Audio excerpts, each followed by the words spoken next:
Today, everyone knows the name of BTS. They've been invited onto late-night talk shows, they've shattered records, they've sold out stadiums, they've made it onto the big screen. These days, you'd be hard-pressed to find someone who didn't know who these guys were, or at least haven't heard one of their songs. And if they don't, either they've been living under a rock, or they're 100 years old. The success of the Bangtan Boys is worldwide, but it wasn't always like this. And it all started with one man. YG. YG wanted to make himself a rap group. In the late 90s, he experimented with this idea with different trainees, eventually choosing 7 members. And while 3 of them eventually left, the remaining 4, Teddy, Danny, Jinhwan, and Baekhyun, debuted in 1998 as One Time. Their first album, titled One for Your Mind, was one of the year's best-selling albums and won several awards, including the Global Disc and SBS Music Awards for Best New Artist and KMTV's Award for Best Hip-Hop Artist. The group enjoyed moderate success and released 4 more albums before going on indefinite hiatus in 2006 due to their mandatory military service. The year was 2010, and the 5-year-old company, Big Hit Entertainment, had previously signed 2 artists, 88 and 2AM. They had their share of successes, but they were very traditional K-pop groups. Big Hit wanted a fresh, new sound, and upon listening to One Time, CEO Hitman Bang Si-hyuk had decided that that was the sound that he was looking for. And on top of that, the youth needed someone to relate to, and more importantly, look up to. He had decided he would create a hip-hop group.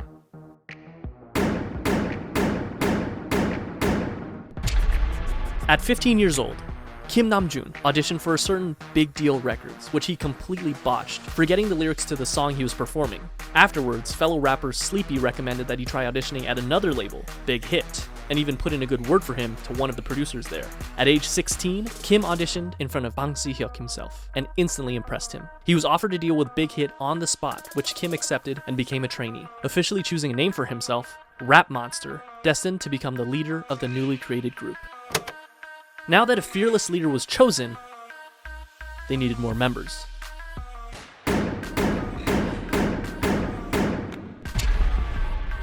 Min Yoongi was a 17-year-old living in Daegu, an avid basketball player and rapper.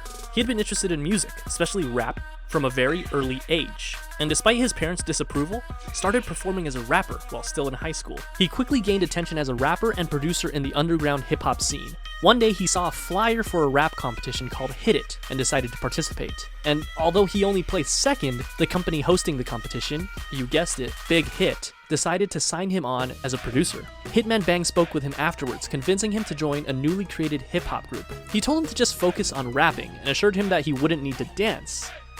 He was lying. And just like that, the new group had a second member, known as Suga, a combination of the first 2 syllables of shooting guard, his favorite position in basketball. But they wouldn't stop there. Rappers were nice, but Big Hit actually needed a dancer. Jung Ho-seok always loved dancing.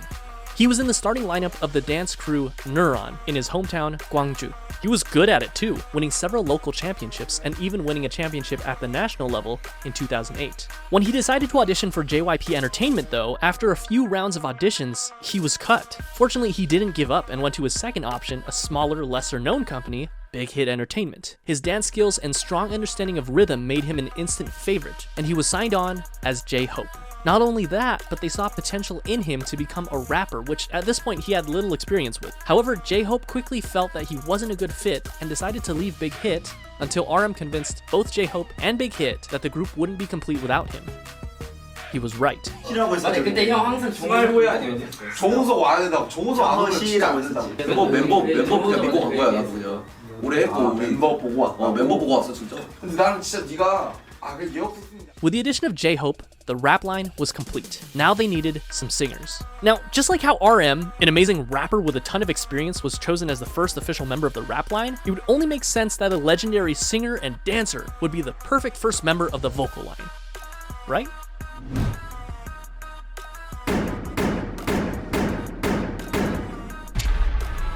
But Kim Seok-jin didn't have any sort of experience like that.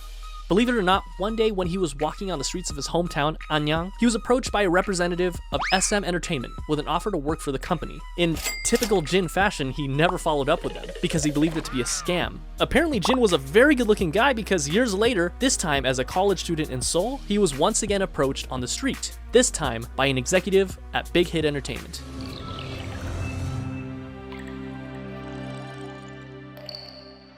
He didn't sing, he didn't dance. He was at school to become an actor, and he decided to audition to become an actor. Big Hit, however, had different plans for him, and convinced him to become a vocalist for their new group. To do so, he literally learned to dance and sing starting from zero, but thankfully, not without help from other vocalists.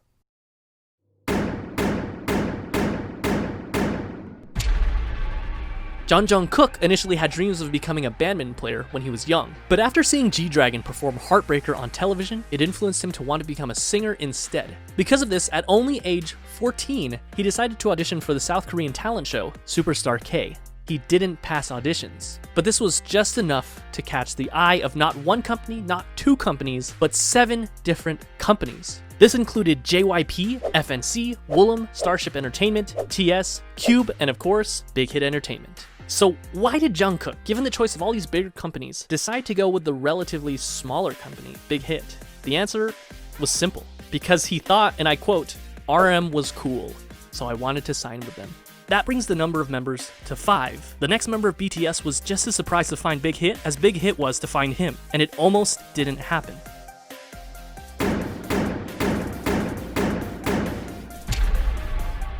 Kim Tae-young was always passionate about music, and it was always his dream to pursue it as a career. However, it was hard, as his family was poor, his parents being humble farmers. His father told him that if he was passionate about music, he should learn an instrument, and he did, spending 3 years practicing with the saxophone. One day, one of his friends decided to audition for Big Hit Entertainment when they were holding auditions in his hometown of Daegu. Tae-young, being a good friend, came with him to keep him company, but when one of the team members in charge of the audition saw Tae-young, he encouraged him to audition as well. With nothing to lose, he did. That day, he was the only one in Daegu to move on to the next round of auditions, and eventually became a trainee for Big Hit Entertainment. They decided to keep him as a surprise member and didn't want to reveal him as one of the members until his debut. In the same vein, Big Hit had him choose something mysterious for his stage name. He decided to go with V for victory. Here seems like a nice round number to stop, right?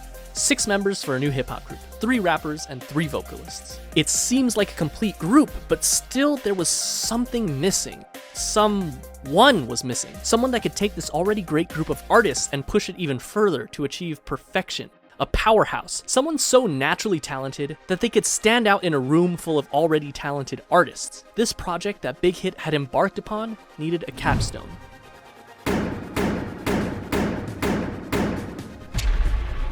Park Jimin was a naturally talented dancer. When he was in middle school, he attended a dance academy and continued to pursue dance at Busan High School of Arts, where he studied contemporary dance and was the top student in the whole modern dance department. Impressed by his raw talent, a teacher encouraged him to audition for Big Hit Entertainment, who were holding auditions in Busan. He was only 16 when he passed the audition and moved to Seoul to become a trainee. He was the final member of the group, and he also had the shortest training period.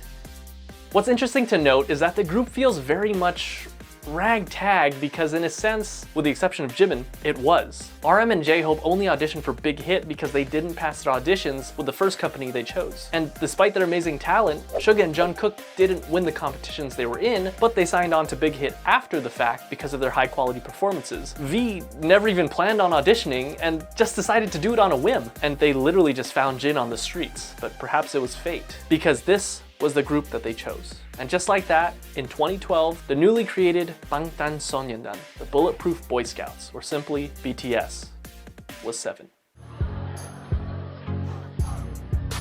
저도 아침에 리허설 때 이거 보고 많이 웃었습니다. They had the group, but they still needed the music. In early 2013, they set out to create some social media presence for themselves before officially debuting, posting song covers on both SoundCloud and YouTube, which you can still go watch today. In May, Big Hit launched a countdown clock on their website in preparation for BTS's debut album, complete with a trailer and a ton of promotional material, including photos for the first time of all the members in the official lineup. Finally, the big day came. June 12, 2013, BTS held a press conference and a debut showcase where they performed their 2 singles, No More Dream and We Are Bulletproof Part 2.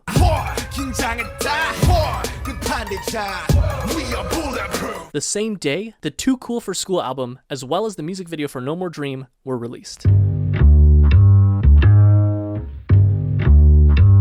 The very next day, BTS performed the song again on their official debut stage on Mnet's M Countdown. This was the world's first taste of BTS. Commercially, the album didn't do extraordinarily well. The lead single, No More Dream, peaked at 124 in Korea, and the album sold only 24,000 copies during its first year. Bulletproof Part 2 didn't even chart. The first year wasn't all that great for BTS, but despite everything, people saw them. People saw the sparkle in their eyes and their limitless potential. And they were hot, of course. On July 9th, ARMY was established as BTS's official fandom. They made their comeback only 2 months later in September when they released their single, No, along with their EP, part 2 of what would be their school trilogy, Oh, Are You Late 2. In the music video for the single, they made a commentary on the harsh Korean education system, along with their previous themes of hopes and dreams. No peaked at 92 in Korea, but also quickly fell off the charts. The album debuted at number 4 on the Gaon Weekly chart and was the 55th best-selling album in South Korea that year. This was enough to secure them the coveted New Artist of the Year award at the Melon Music Awards, the Golden Disc Awards, and the Seoul Music Awards. Part 3 of the School trilogy was released in February of 2014, the EP School Love Affair. This time, the lead single was Boy in Love,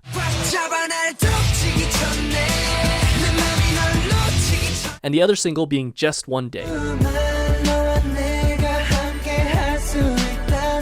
The album, as well as both singles, enjoyed moderate success, with the album topping the Gaon album chart as well as making its first international appearance at number 3 on the Billboard World Albums chart. The album also marked their first distinctive change in theme, focusing more on school life and young love, as evidenced by their Boy in Love music video. They also held their first fan meetings with a crowd of 3,000 in Seoul. BTS was doing well. That is, until July. This is, unfortunately, a dark chapter in the lives of BTS and ARMY.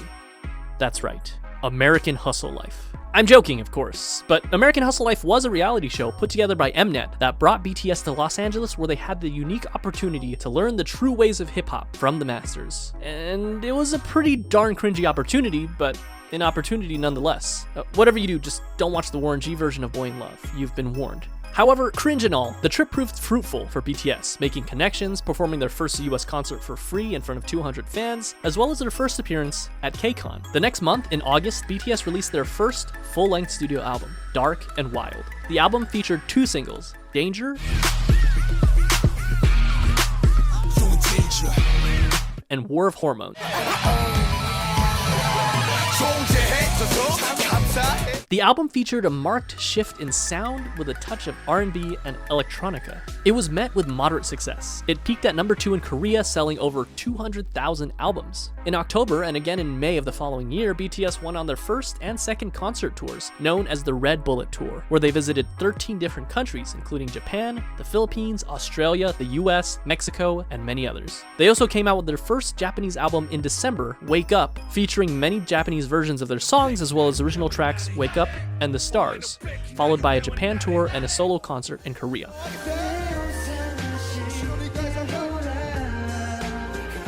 Although Dark and Wild got decent attention, they needed something different. They needed something that would shake things up. They got to work. April 29, 2015 was their comeback. When this album was produced, each member had a hand in writing songs for the album.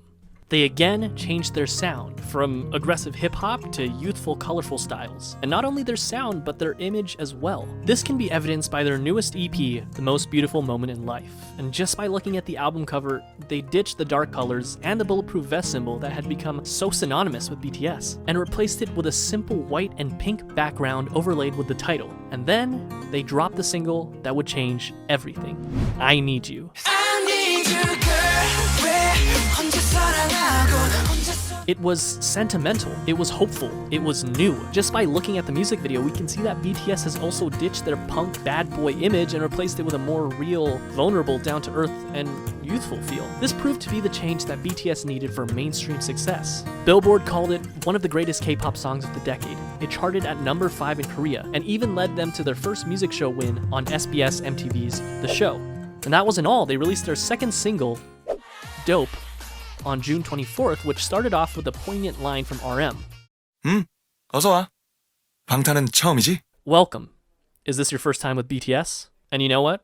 For a lot of people, it was. In a way, their first studio album and tour can be seen as their stepping stone between old school BTS and new school. In November, they came back with their follow-up EP, The Most Beautiful Moment in Life, Part 2, the second EP in what would be dubbed the Youth Trilogy, which featured the single Run.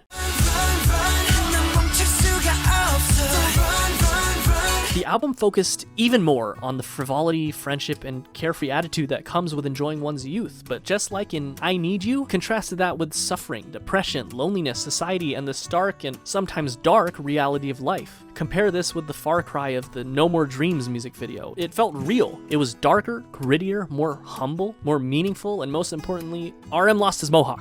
Run also connected narratively with their previous single, I Need You, and another video released in September titled Onstage Prologue established what would come to be known as the BTS universe, or the BU, which would eventually combine music videos, short films, books, short stories, webtoons, and even a mobile game to create a cohesive story. And I won't go down this rabbit hole because there is a lot to digest, but it's definitely something to look into if you're a hardcore ARMY. The same month, they kicked off their third tour, The Most Beautiful Moment in Life Onstage Tour, where they performed songs from their two recent EPs, Part 1 and Part 2. And Part 2 was a hit, their biggest so far. It topped the weekly Gaon album and Billboard World Albums charts, and on Billboard, it stayed there for multiple weeks, the first K-pop act to do so. It also appeared on the Billboard 200 albums chart, not world albums, which was reserved for foreign non-English songs, but simply the top 200 albums, peaking at 171. Which is kind of amazing considering that this was back in 2015. They also received Best World Performer at the 17th Mnet Asian Music Awards. This brings us to Part 3 of the Youth Trilogy, The Most Beautiful Moment in Life, Young Forever, released on May 2nd, 2016, which featured probably my favorite BTS album cover. Young Forever was actually a compilation album of parts 1 and 2, so it was mostly the same songs, but it was notable that it had some new singles, Epilogue, Young Forever, Fire, and Save Me. The latter two performed exceptionally well, with both songs topping the Billboard World Digital Songs chart. This was also the second BTS album to chart on the Billboard 200 at 107, and it topped both the Gaon weekly and monthly chart, which earned BTS their first Daesang. 방탄소년단 축하드립니다.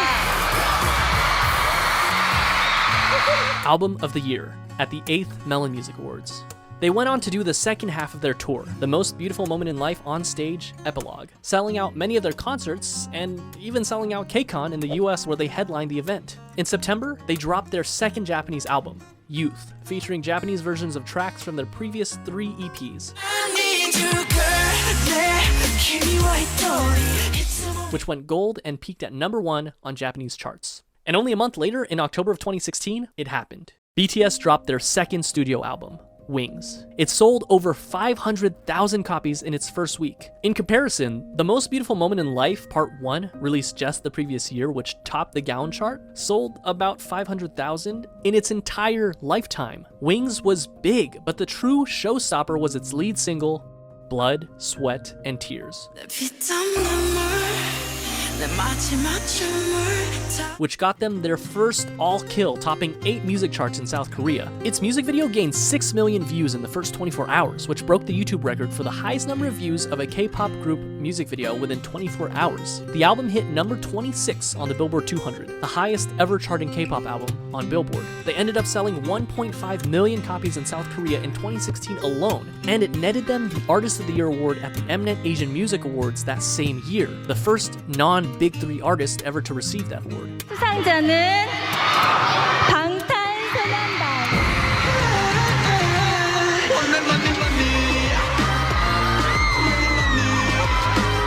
After Blood, Sweat, and Tears, they were on a roll. BTS was unstoppable.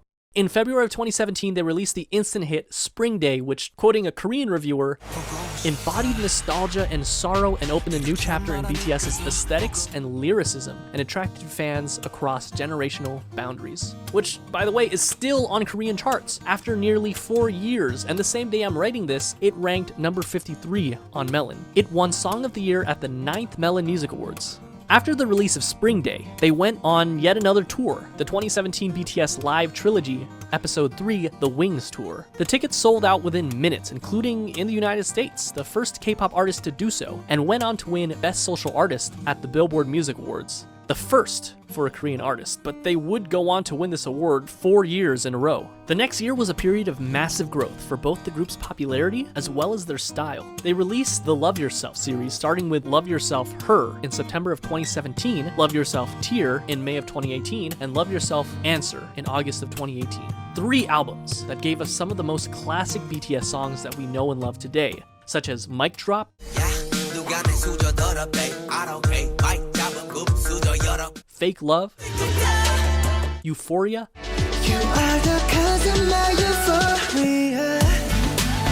Idol,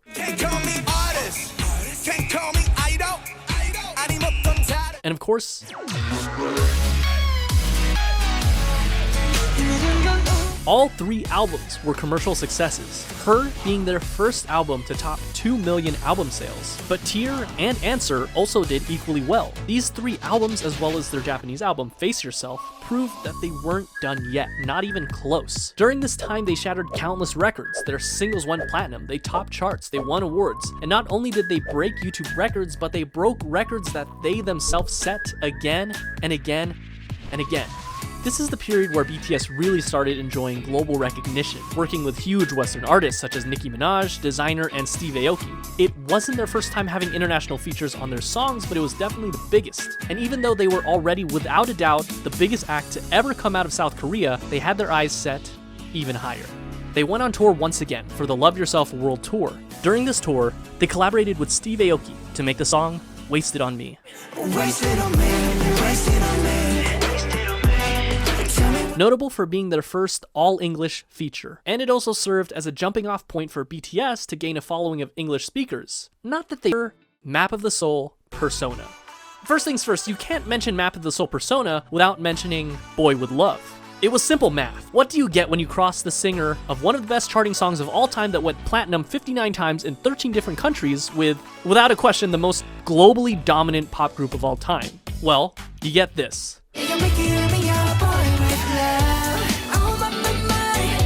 Nothing less than an instant hit. Number 8 on Billboard Hot 100, platinum in the US, 21 music show wins, number 1 on iTunes in 67 different countries, the most liked and the most viewed YouTube video in the first 24 hours, the fastest video to reach 100 million views, a current view count of over 1 billion views, 7 boys, 1 girl, and 7 different hair colors. They were the talk of the town, invited to talk show after talk show after talk show. The second single on the album was Make It Right.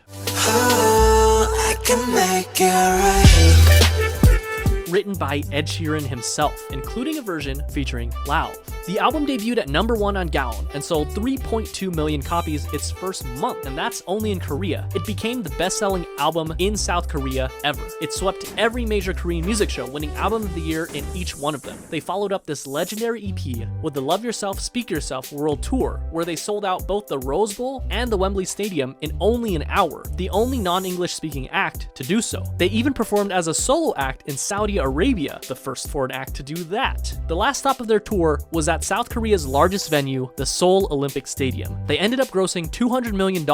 During this time, they also created a visual novel style game for mobile devices called BTS World, where the player can interact with the members. This also came with an original soundtrack with tracks unique to the game featuring Western artists. Zara Larsson, Charlie XCX, and Juice WRLD for the tracks A Brand New Day, Dream Glow, and All Night respectively. In December of 2019, the group swept the grand prizes for both the Melon and Mnet Music Award shows, the first artist to do that. Map of the Soul Persona was legendary, truly a marvel in modern music.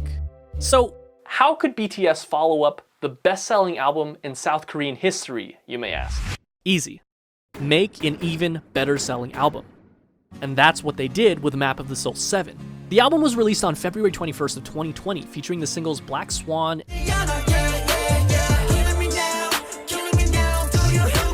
and On.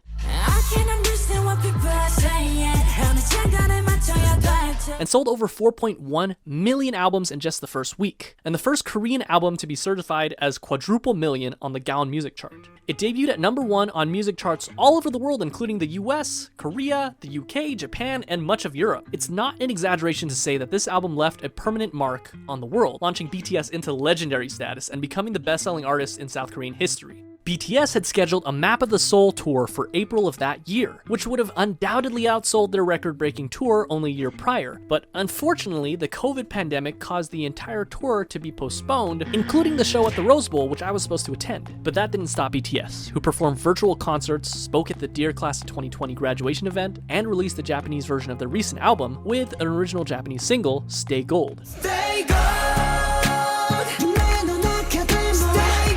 And to top it all off, this was only June.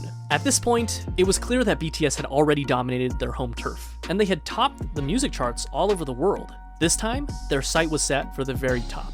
Remember that scene in The Social Network where Mark and Sean talk about how they don't want $1 million, they want $1 billion, how they're not interested in catching 14 trout, but they'd rather catch an 800-pound marlin? Well, that's what they set their sights on. The marlin, the biggest music industry in the world, the United States. And at the top of that music industry, number 1 on Billboard Hot 100. This small group from a company that virtually no one had heard about 8 years ago planned to take on Goliath himself and dominate the American industry on their home turf. And all they had to do was speak English. August 21st. Enter Dynamite. Their first and only English single so far, simultaneously performed better than anyone had expected, but at the same time is exactly what we as an audience had come to expect from the legendary boy band themselves. And they did it. They reached number 1 on the US Billboard Hot 100, the Global 200, and the Global Excluding US chart, and they made sure that if you hadn't heard of them before, you definitely have now. And if that wasn't already the biggest flex, on October 2nd, they came out with Savage Love BTS Remix with Jason Derulo, getting number 1 on the Billboard Hot 100 again, less than 2 months after already getting it number 1 with Dynamite, and on the Global 200, where they actually replaced themselves at number 1, the first artist to do so ever. So what makes BTS so special? How did they achieve all this? K-pop is a genre that spans for at least 30 years, and there have been hundreds of boy groups and hundreds of girl groups. What did BTS do to rise above all of them and break through to markets never before seen?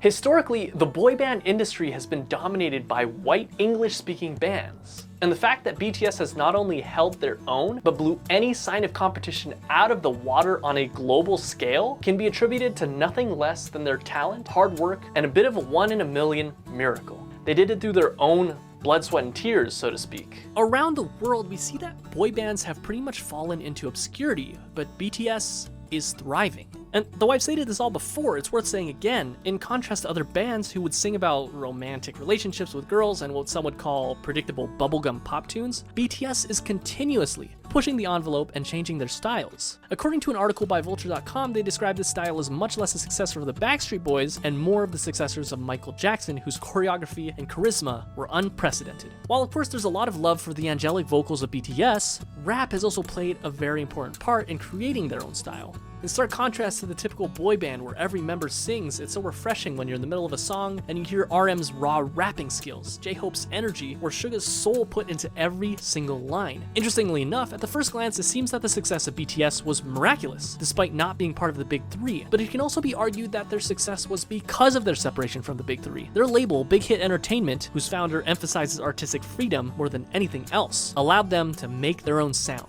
And going back to BTS universe, it's not often that a K-pop group does something special with each of their songs and albums, utilizing strong storytelling that can go beyond simply the song itself, but rather interconnected with other songs and even other albums to create one large overarching story. And not only do they all have their own expertise in performance, but also each of them have had the experience of writing and producing their own music, and they're not afraid to let their style evolve over time. BTS during their debut is such a far cry from Wings era BTS and current day BTS. They also chose to tackle more adult issues instead of simply love and girls. While they definitely didn't have a shortage of those, they also cover other very important issues such as mental health, regret, following your dreams, hard work, self-love, and many, many, many others. Add that to the fact that as fans, we can feel the authenticity of the members themselves. They seem approachable. BTS seems like there's a place for every type of fan. And in this fast-paced world where things change at unthinkable speeds, BTS has stayed grounded and faithful to who they were and who they are. Those kids we saw on American Hustle Life, along with their dreams and passions, are the same men who stand before us today. And while some artists like to keep their personal lives private, BTS gives us a look at their personal lives through their vlogs, which allow us to become more connected to them than ever before.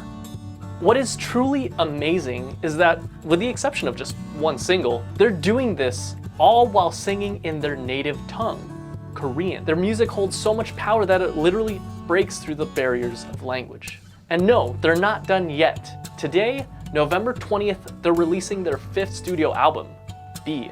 Their singles on the album, Dynamite and Life Goes On. And chances are, life will go on for BTS. And chances are they'll continue to break even more records. They've shown that they're capable of dominating music charts across the world and even reaching across the Pacific Ocean and conquering the music industry in the United States. What's next for them?